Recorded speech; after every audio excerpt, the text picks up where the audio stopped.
Hello, hello, and welcome to Read the Coverage Sports. Today we're going to be talking about Cam Newton, the Superman of the Carolina Panthers. Coming off multiple surgeries and injuries, he's been released by the Panthers, and he's currently a free agent, and everyone is freaking out. Let's look at it.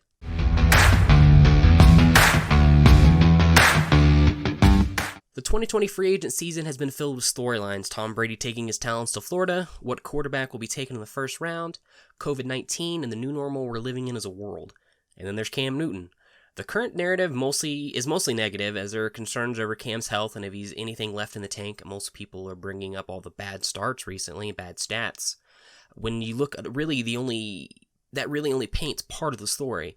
Yes, he lost his last two games in 2019 while playing injured. And then, yes, he lost the remainder of the 2018 season while also playing injured. But let's look at Pete Cam. From that 2018 season before the injury, he was on pace for a better statistical season from his first 8 games than his 2015 MVP year. He had a 67% completion percentage rate, which is tops really for his career.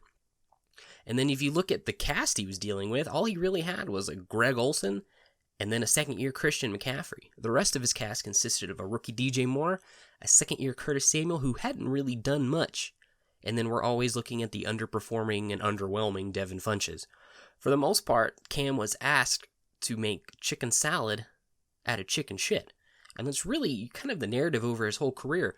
Even if you look back at his 2015 MVP year, who were his receiving cast? Who was he throwing the ball to? He had an aging Jonathan Stewart as his running back.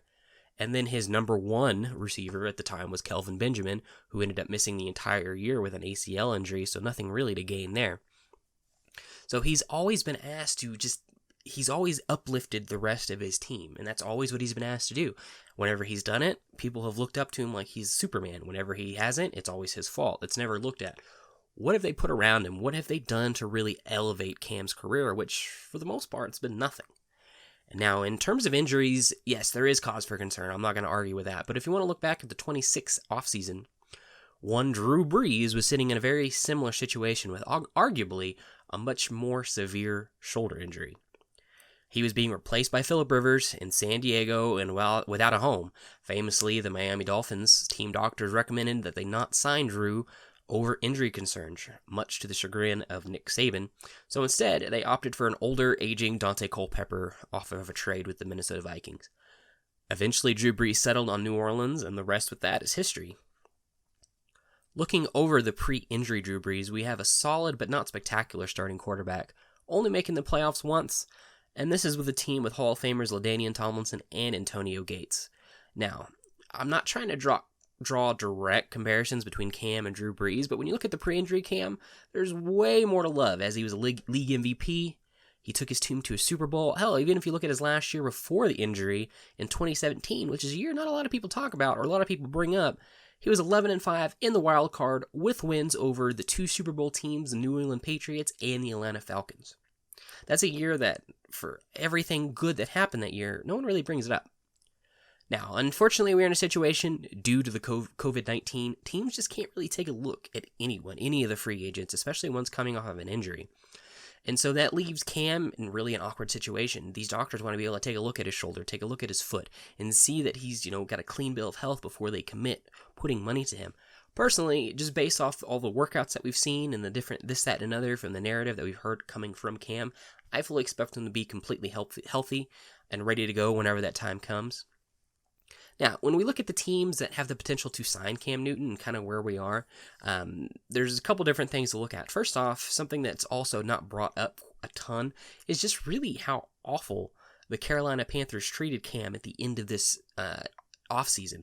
We look at, obviously, the biggest unkept secret in the world was that the Carolina Panthers were going to move on. Everyone saw it. We pretty much all knew it. It was just waiting a matter for it to happen. Obviously, whenever they went and signed Teddy Bridgewater day of free agency starting, really the writing was 100% on the wall. But they put out the narrative, oh yeah, we're allowing Cam Newton to seek a trade, which, as Cam Newton came out and said himself, that was not something he asked for. He wanted to be a Panther. He wanted to be in Carolina. That was where he was drafted. That was his team. And then so they put him in a real just awkward spot because a lot of the jobs that would have been open were filled because it's a whole week later that he finally ultimately ended up getting released. So you look at teams like the Chicago Bears, which is a great opportunity, would have been a great fit. They went and got Nick Foles. Then you look at the Indianapolis Colts. They settled on Phillip Rivers. Those were two prime spots in my mind going into the offseason that I would have said those would have been great spots for Cam. So what's left? Which isn't a lot. We're looking at potentially 4 teams with maybe a 5th kind of sitting in the wings as of right now. And those are San Diego, New England, Miami, and the Jacksonville Jaguars. So let's kind of take a look at all those options and just kind of see where that puts us in terms of where Cam Newton's at. In terms of Miami, they're really in a prime position to draft an early quarterback, likely Tua. Depending on how all that goes, it could be somebody else, but it's looking like Tua is really going to be their guy. But they also have Fitzmagic. Also, Josh Rosen's on the roster. That doesn't mean much anymore.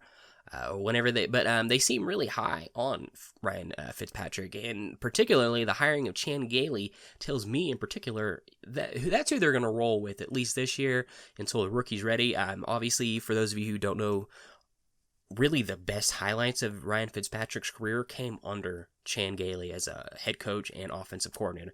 So if there's going to be a guy to get the best out of Ryan Fitzpatrick for at least a year, it's going to be Chan Gailey. And so all that really tells you they're making that push there. They're comfortable with him, and they're ready to ride the Fitzmagic train. Moving on to Jacksonville Jaguars, they also have the potential to draft a young quarterback, but they also have Gardner Minshew waiting in the wings right now. They honestly look like a team that's ready to do the whole tank for Trevor Lawrence situation. They may ride this year out, see what they can get out of it, but there's a lot of tank rebuild narrative going on there. Doug Marrone's kind of a back-and-forth head coach, whether they're going to fire him, whether they're going to keep him. There's a lot of people that thought he probably should have got fired this year, and so it really looks like they're in a transition year. If they see something great out of Gardner Minshew this year, great. If not, they tank, and then they go draft Trevor Lawrence in the first round next year, and then they kind of move on from there. So that's a situation I just don't see that's very opportunistic for Cam. I think that one's pretty much set. Moving on from that, then we have New England, which is the most interesting option in my opinion. I think that's the place where I would really love to see him. Give Josh McDaniels and Bill Belichick a toy like Cam Newton would be just incredibly fun to watch. They have a hole, obviously. Tom Brady's gone, and really the only quarterbacks on the roster are Jared Stidham and Brian Hoyer. Jared Stidham going into his second year, and then Brian Hoyer 11th or 12th, and we know who he is at this point. Jared Stidham is obviously the wild card. We don't know if they really believe that he's going to be the guy, or if they're just kind of waiting out. Their main issue, though, that really, as of right now, eliminates them from the conversation is cap space. I think reportedly they have somewhere like only less than $1 million in cap space. So unless something real big happens in the front office, they extend some contracts, they trade some guys off, they cut some guys, they free up some pace, they just don't have the space. They don't have any money really to sign Cam. And they've got all these draft picks in this upcoming draft that they really need to focus on. So until something changes there, it's really hard to consider them like a real prime location for Cam. And then finally, we have the San Diego Chargers, who look like really the perfect situation on paper. They're moving in a new stadium and need to sell a bunch of tickets, like badly sell tickets. And then they have the ability to have a real dynamic offense with even a competent quarterback. If you look back just to 2018, they were in the playoffs before the wheels fell off.